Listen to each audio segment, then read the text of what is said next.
Welcome, everyone. Thank you for coming this evening.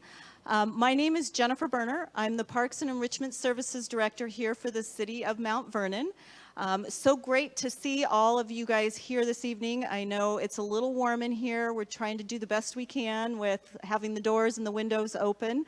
But, you know, when we get to Hillcrest Park and there's feedback, you can write on air conditioning for the lodge, right? So that wasn't strategic at all. Anyway, I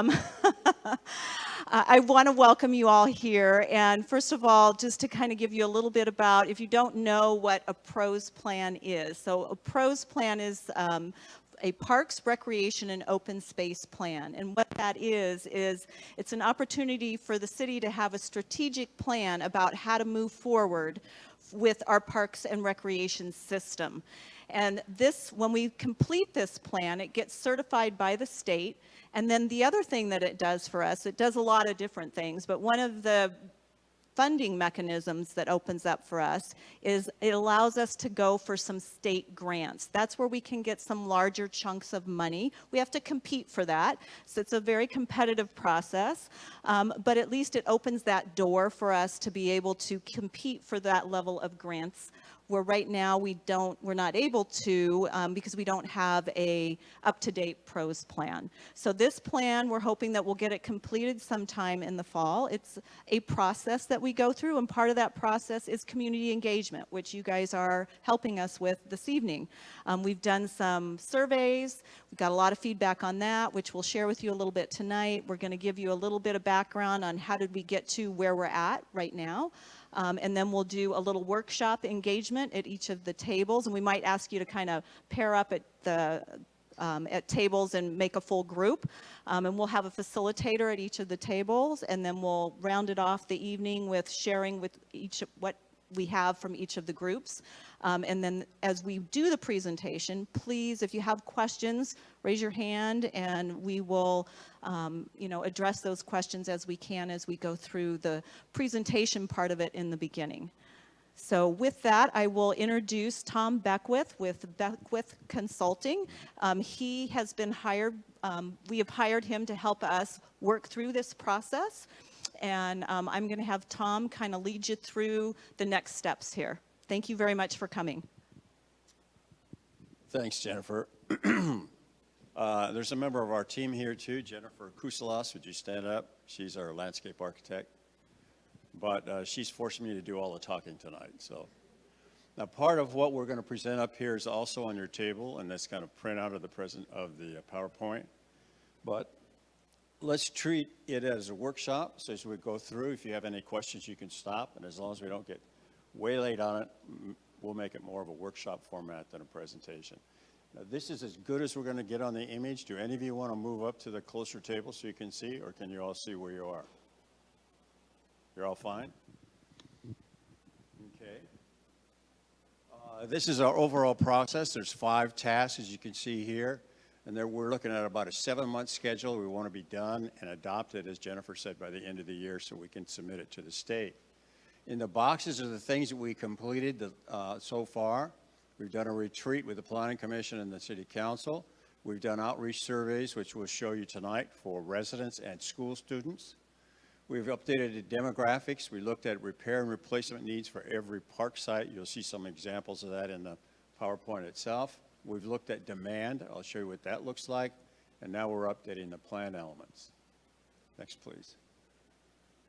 This is your population projections. Now, you're going to be updating your city comprehensive plan shortly, and it may change these numbers, probably not lower, probably higher, depending on the boy, I'm really moving fast there. Depending on the impacts of what the legislature has done on housing density. And as you implement that throughout the city, you may find that you're going to create more dense and therefore more population capability than what these numbers initially showed. But you can see the steep rise. There you go, steep rise from 2020 to 2050. So part of that is based on your capacity for development and therefore population growth. And as the state allocates to the county and the county allocates down to the cities, that accounts for these numbers. But those are significant numbers. Next, please.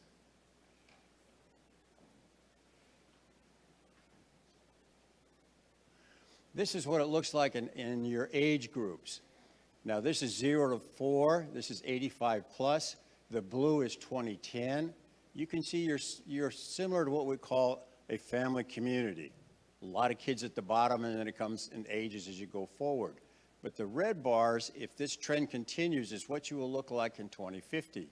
You still will be a family community, but you're going to have a growing concentration over 65. And that will affect the kinds of recreation interests that people have in the community, because each age has different reactions to what they want to do. If you're in these age groups, it's athletics. It's the soccer team, the baseball team, and so on. But if you're in these groups, it's walking the dog, pickleball, photography, and outdoor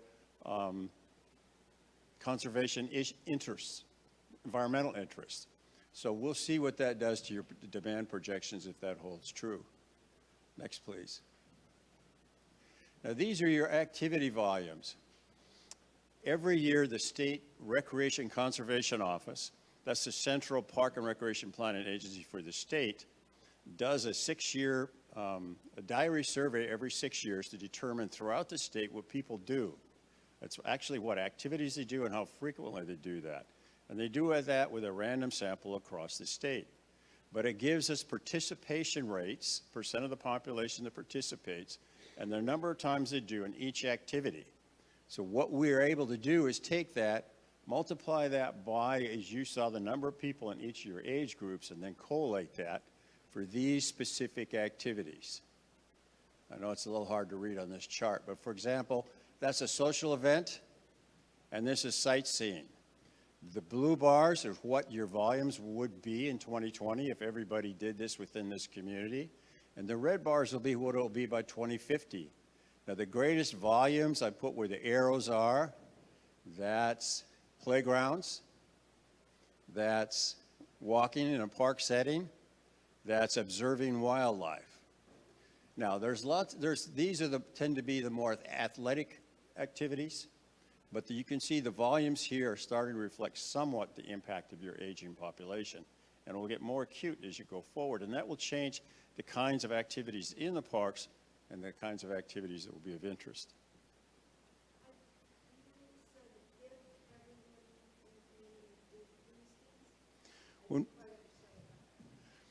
When we take the results of the diary surveys that they tell us and we apply it to your population, we're assuming everybody's going to recreate within the city in order to come up with these projections. Now, in truth, people are going to go elsewhere sometimes, and people from other areas are going to come here. So it's going to be more of a mixture than these kind of pure projections indicate. But people that will tend to come from outside to do it here sometimes come because you have an attraction that they want to see. That may be Edgewater Park. That may be what's at Hillcrest. Maybe there's something you're doing within the lodge. And likewise, people from here, when they go elsewhere, either they're going on vacation and doing that, or they're going because maybe you don't have the activities that they want to do, or haven't had for a while, say swimming. A lot of the communities in and around Puget Sound are closing their pools, so people are migrating to the communities that do have pools. Okay? Next, please. We did the resident outreach survey. This was an online survey which we promoted with email lists and with outreach activities that Jennifer did. The important point to remember about this survey is it's self-selected. People decided to participate in the survey. Now, sometimes if you turn on the news and they'll tell you about political surveys, and they'll say they're statistically representative. And presumably they collected a bunch of random people to represent the characteristics of the state, but they're still self-selected. People decided to participate or not. That's why oftentimes we're kind of surprised at election results because they didn't follow the surveys. But what we're saying here is even though it's self-selected, it's such a broad group, and we looked at the characteristics, and they do reflect what the characteristics of the community are. But people that self-selected to be in this survey are either very interested for or oftentimes against parks. So what we find is they tend to be representative of people that will show up for a referendum or the people that will show up to support for and against the park project. But some of the key characteristics, we recruited 73% by email, 25% by word of mouth, 22% Facebook, 10% website. remember where these people got their contact information, because when I show you the school students, none of those sources will show up. But some of the key things, 81% were city residents, 19% non-city. 40% have lived here over 16 years, but really it was a good variety of how long they've lived in the community. Sometimes these surveys tend to overemphasize people who have lived here a long time. This survey was more balanced. Household size, 37% were two-person households, 20% were four-person. But there was a good balance between what we call individuals and families. All the age groups were represented. And we like that because that gives us a better feel for the diversity of the community. There was just 10% said they had a disability of some form that affected their access or their use of the parks, and that's a significant factor for us to consider. Their accommodations were primarily looking for things like hard surface trails, so it's easier to walk, or they can use some kind of equipment, and ADA playgrounds. By language, most of the people that took this survey, and by the way, we created Spanish and English versions so that people could come on and participate regardless what the language was, but there was a very low percent, at least, that indicated that they were non-English speakers. By gender, 69% were female, 28% male. That's pretty typical. Women tend to do surveys more diligently than men, but in your community, the women are more diligent than the men. Next, please. If you're going to need to kind of follow me with the handouts, it might be easier to read some of these details, even easier for me to read them. But one of the questions we asked is, how often do you use the following parks? So the big parks is your destination parks. That's Edgewater, Hillcrest. I'm sorry. Can you read it? Right, your bigger destination parks. But all of them are used, and the ones that are down in here tend to be neighborhood or more what we call mini parks. What did they use? Which trails did they use the most? Little Mountain and Skagit River Walk Trail, which is not surprising. Those are regional trails with lots of amenities and lots of viewpoints to look at. But again, significant use of a lot of the other parks and a lot of the other trail systems. Now, you'll see later on one of our objectives will be to begin to connect those trail systems into a network where you can go anywhere within the city, to any park, or to any school, or to any commercial establishment. Next, please. What would increase your use of the parks? Wow, I'm going to have to apologize for this. Do you want to read it for me? And I did not bring my glasses, so there we are.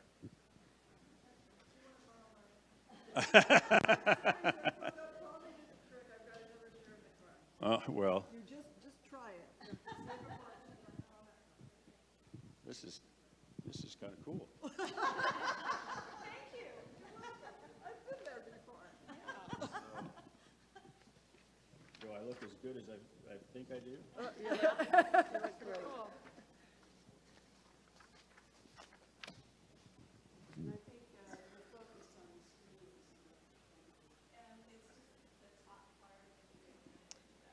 So some of the what increased your use of the trails were better improvements in park facilities. You know, you're going to read it for me. Oh, no, I can't. Yeah. Read the ones that have the red arrows by it. Better improve, I'm not sure what you're asking me to do. Better improved park facility. Yep.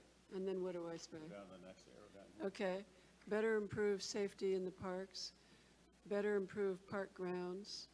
The route to the park was, the park trail was, transportation access was. Right.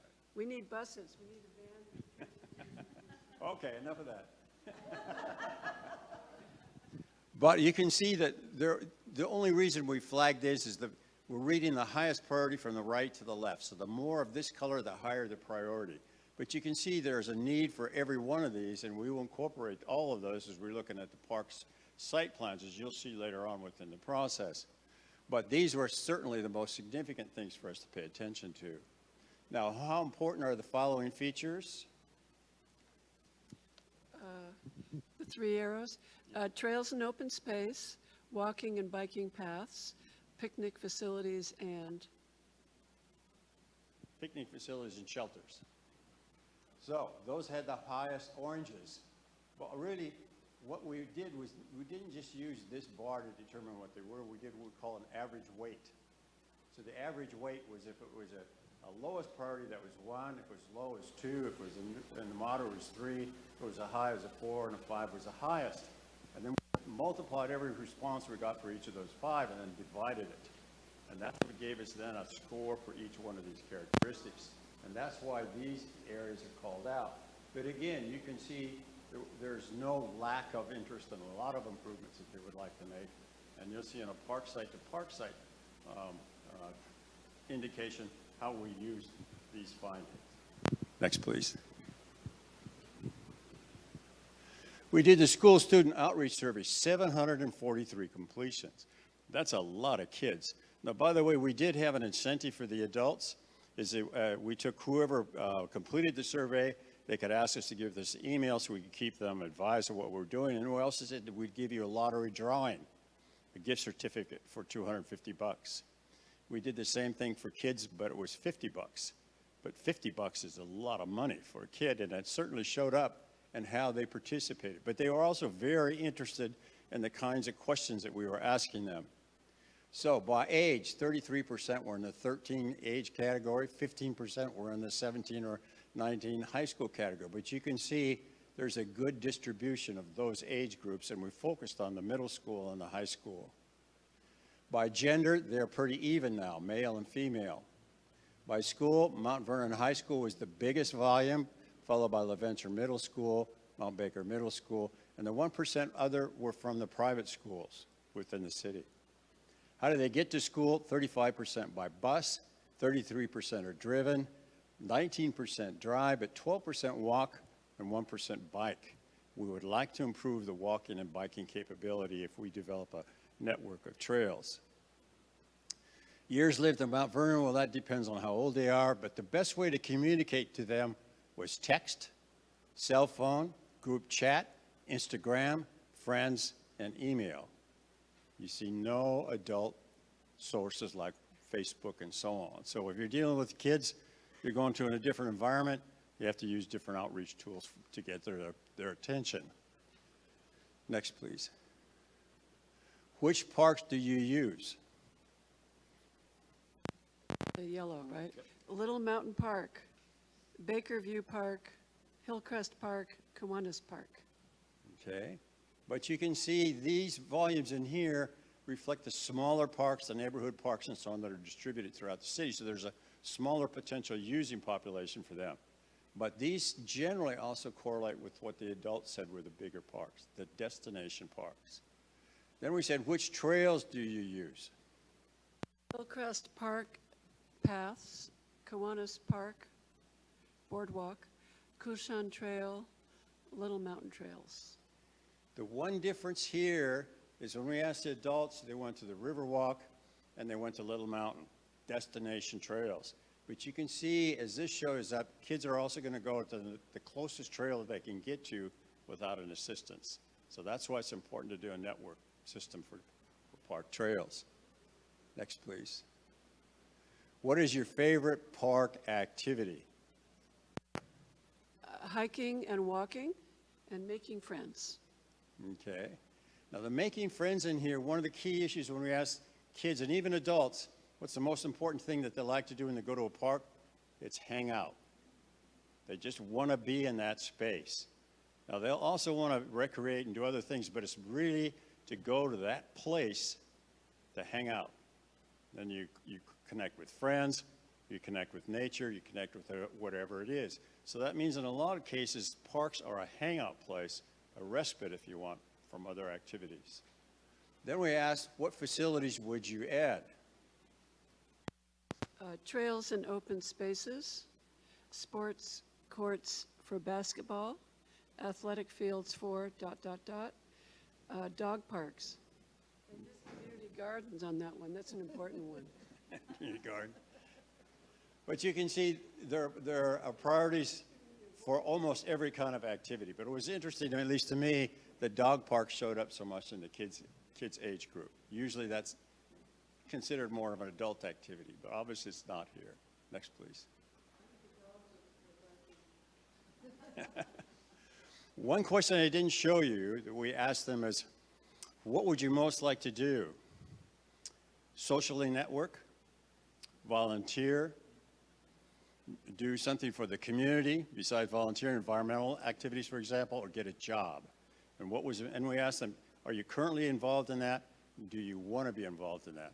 And what was interesting was how high the volumes were in wanting to get a job, wanting to volunteer, wanting to social network, wanting to connect with other peers. So clearly, there's a hunger in that age group to be involved, and one of the easiest and best outreach methods are the city park and recreation programs.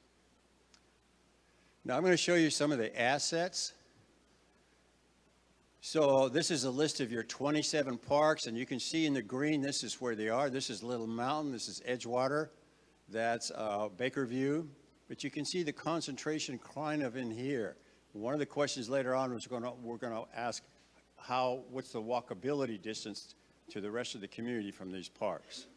Next, please. These are your school assets in purple, including Skagit Community College. And in some respects, it reflects kind of the historical development of the community, but a little bit more distributed, at least because reflecting recent development growth in residential areas. Next, please. These are your current trail assets. You see the orange? So this is Colshan, this is Trumpeter, and these are the trails within Little Mountain and the trails within each of the parks. But you can see they're not connected, and while they pick up a few of the key parks, they don't tie this into a network. Next, please. This is a possible trails plan. It combines on-road and off-road. But the objective, as you can see, to be east-west connections, north-south connections, and you see in one way or another it connects all these into a network, so you can get on the trail system and get to them. And then it ties it in a major environmental, be on the dikes, on the west side of the river, and then with the bend, at least on the east side of the river. Now, the dike districts in some communities have been a lot more lenient, allowing formally designated that you can have a trail on top of the dike. And any day at any time, though, you can see people on them anyway. The difference to the dike district is if they recognize it, then there creates a liability issue. So in some communities, the cities have picked up that liability, or the county has picked up that liability rather than the park district. But clearly, there's a major advantage for you to be able to tie that into your bigger environmental picture. Next, please. This is your walkability. The dark orange is within 5 minutes. The yellow is within 10 minutes to the major entrance into a park or to a school that's publicly accessible. Now, some of your parks, like Bakersview, only have one major entrance, so the walkability is to get to that entrance rather than just to the property. But you can see there are significant areas in here that are white. That means you're in the 15-minute or more zone. Now, one thing also when we take into account in walkability is barriers. You got railroad tracks, you got some physical features, you have the interstate. So these reflect the ability to walk in and around those obstacles. But the gaps, as we call it, are the areas that are not served. Now, not only all of these, quote, areas unserved over in here, because you have a wide variety of homeowner association parks, which are only open to the residents of the homeowners association, but they do have the ability to get to a park. Their parks are very small, maybe just one picnic table, or there may be just one basketball court. They're not the multi-use parks that you've been developing. So that does mean to a certain extent they're not as well served as a city resident within a city park within the area that these walkabilities indicate. Next, please. Now, we're also interested in social equities, and the kinds of things that we want to look for is low income, housing stressed, areas where they're paying more than 30% of income for housing, non-English speakers, and female-headed households. Female-headed households because they tend to be the lower income ranges with only one working member, and also they need more services if they are working with childcare and other after-school activities and so on. So this is a rough composite of all those features over here, over the school and park system, and you can see that within this area we have a number of those things coinciding. And the key question there is not only do they have access to a physical park, but what about the recreation programs that are either offered in that park or offered within those neighborhoods to provide them the same equal access of areas that have better social indicators. Next, please. Now, for every single park, and this example is from Bakersview, you see the list here of existing improvements, and then you see a list of possible improvements. Some cases, the possible improvements are to do what we call repair and replacement. That may be a playground that's too aged that needs to be fixed. It may be a park surface that needs to be redone. It may be a parking lot that needs to be resurfaced. But there are also new ideas in here about how to repurpose these parks to meet what we intended to show in the very beginning, changes in demand and changes in opportunities. So those are also in the large printouts on the table, and you'll have an opportunity when you do the breakouts to give us any comments that you think should be addressed and those that are not. And the same is true if you want to look at all 27 parks and see what the list is for each and every one of them. But on your table tonight are Bakerview,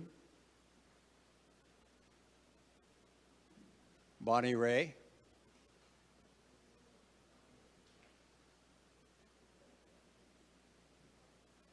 Edgewater, Hillcrest, Lions Park North, and Little Mountain. And I believe on the printouts on the tables, it shows you the property lines, which did not show up on these graphics. Okay, are there any questions on the presentation itself? Would you give this one a hand for helping me out tonight? Thank you.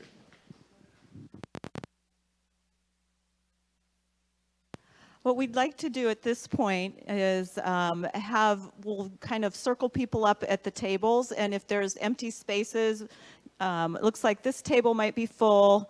We've got a table in the back that's full. If you're sitting with people that are of your same organization, I'd encourage you to switch it up. And go to a separate table so that you can hear other feedback from other people besides the group that maybe you're just associated with. And I always think that's helpful to hear from other people's perspectives and point of views. So why don't we look at maybe putting a group we'll turn the lights on. Maybe Sean, can you turn the lights up? For the PowerPoint, we wanted to keep them off. We'll have a group at this table here. We can have a group at that table there looking at where maybe our cooler locations are. We can have a group at this table right here and maybe one up here. And then if we need to do additional, we can break out from there. But if you guys would want to either move to a table or stay where you're at, that's fine. And what we're going to do is have facilitators at each of the table to help walk through the pieces of the parks that we have on the table there for you to give feedback on this evening. And if there's other parks that you'd like to see or have feedback on, let us know. We have the full gamut, but just for the sake of time this evening, we wanted to hit the big parks that we know most people want to have feedback on.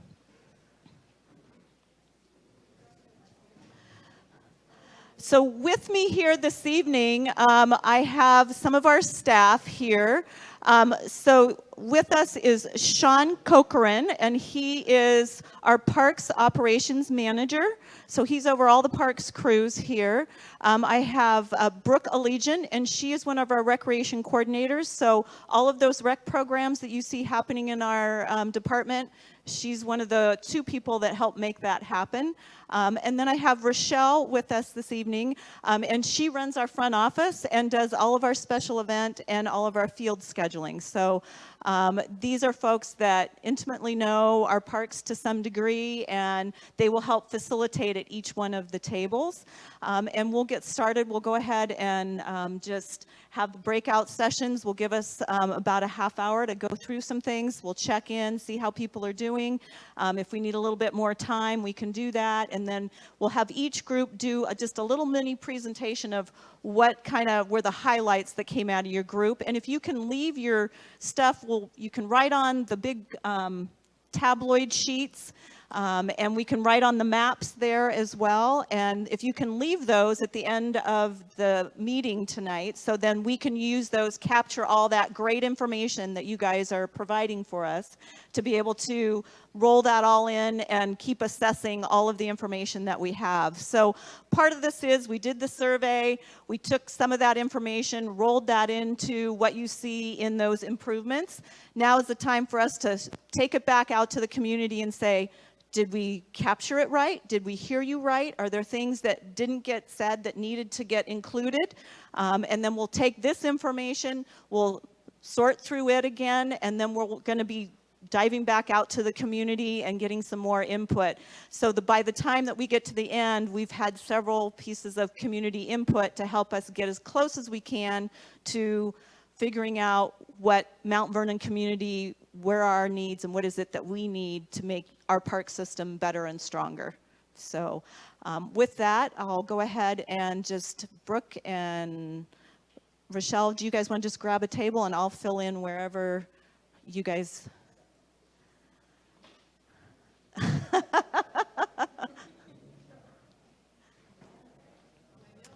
Okay, and Tom, you'll take this table here? Okay.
we're going to talk about that right now at Bonnie Ray Park.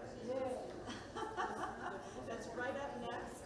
One of the things that we getting a lot of feedback about the community gardens and wanting to connect with nature, right? In our survey, we found that a lot. So one of the things we looked at is Bonnie Ray Park is one that it's unique to see, doesn't have a lot being done to it, but it's the perfect location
How's everybody doing? We wrapping it up? We done? Is everybody feeling like they've had an opportunity to share?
If we could kind of round it up, what we'll be doing is I'll have someone from each table. If you want to come up here, because we are recording this evening, so we can play it back and have it available on our website for those that weren't able to make it tonight. If you don't want to speak into the microphone, if you have something written down, I'm more than happy to say the words for you. But if you want to have a moment, and I don't know if this group would like to go first, and whether Brooke or if someone else from your group wants to come up and I guess Brooke is nominated.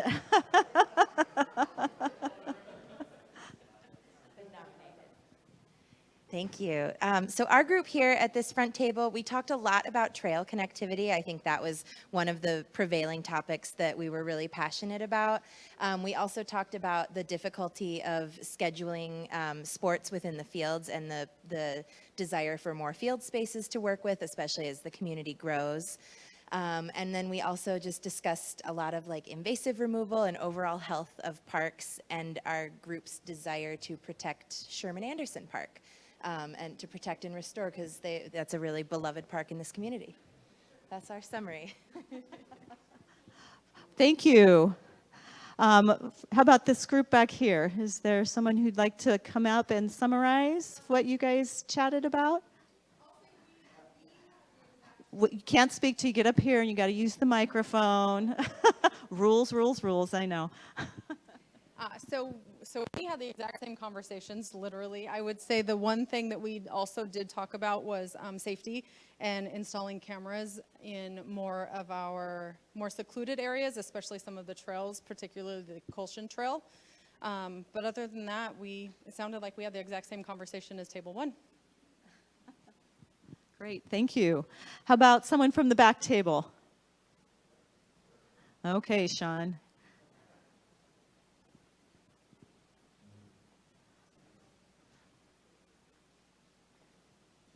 All right, so our group, we talked a lot about the cost benefit on different projects, making sure that the project makes sense financially before committing to something like that. Overall safety, ADA compliance, trash vandalism, and invasive removals, invasive species removals were all important topics. We did talk a lot about Sherman Anderson as well. Great, thank you. How about this table right back here? Jennifer?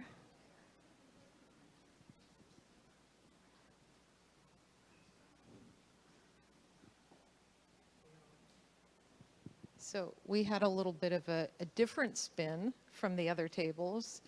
We talked and focused a lot about play areas and making sure that they're ADA accessible, that they're safe and fenced, and that they're inclusive for everybody, including kids with autism.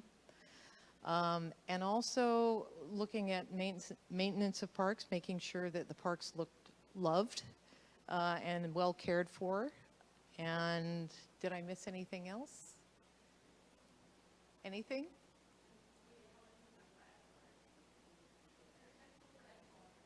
Oh, and lots of potential for Edgewater Park, and wanting to see that activated, wanting to see more activities going on. We also talked a little bit about artwork being interactive and kid-friendly, and the possibility of doing storybook art trails. So. Perfect, thank you. You know we have one of those here at Hillcrest, a storybook walk. So there is one at Hillcrest. Doesn't mean we can't put them someplace else too. And then from this table here, do you guys want me to speak or does somebody else want to speak from the table? Okay. And so a lot of the conversation is probably similar to the back table in that we talked a lot about inclusive playgrounds and safety of playgrounds and making sure that not just our playgrounds are accessible, but our parks are accessible and pathways to get into our parks and explore our parks. But not making everything concrete, making sure that we have a good balance between asphalt and also nature trails so that we don't asphalt everything. Bonnie Ray Park was a big piece for us that we talked about in looking at how we could convert that into a very nature space for our community and just the huge potential there.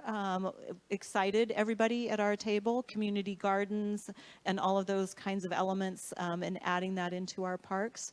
Am I missing anything? Was that kind of the highlights?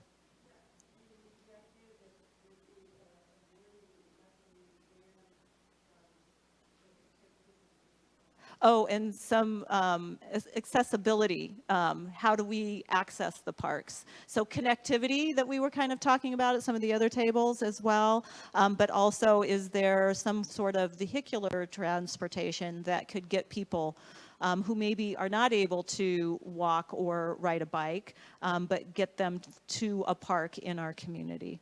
So that kind of sums up, I think, all of the tables here this evening. Was there anybody who wanted to just make a statement about something that maybe didn't get covered tonight or a question that you have in regards to where we're going with the process or just parks in general? You've got a lot of park staff here. We're here to answer some questions tonight. Yeah.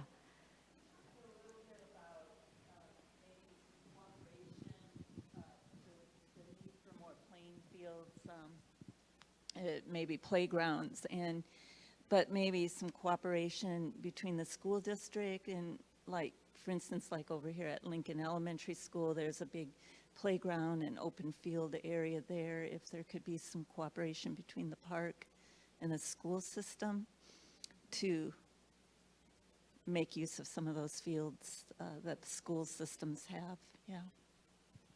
I think that's a great point.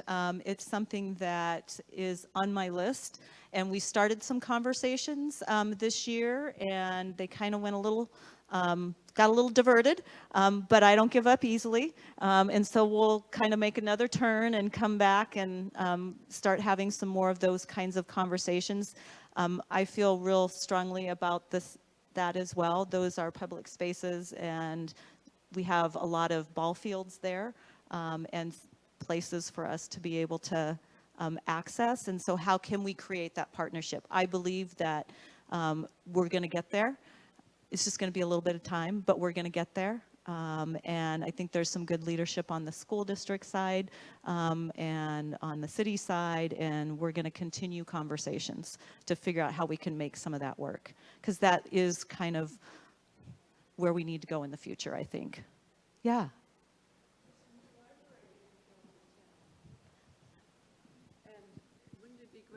Was a park section in there giving all kinds of information about the parks, you know, with photographs, with maps, these beautiful maps you've made, and different activities.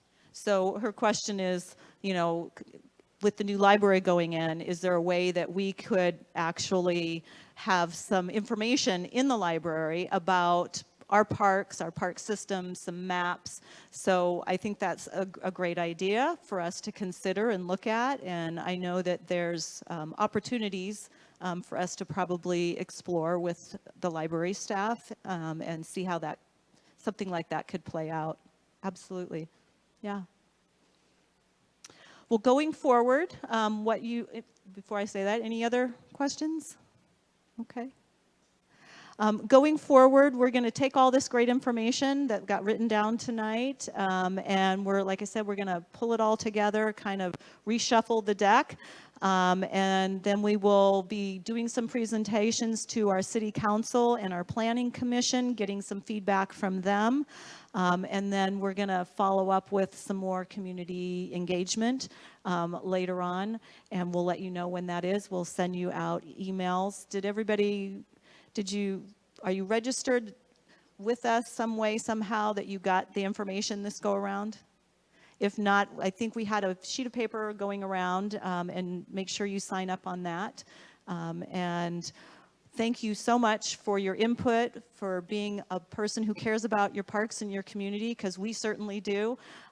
And we want to continue to do positive things in our parks as we move forward. So thank you so much for your time tonight.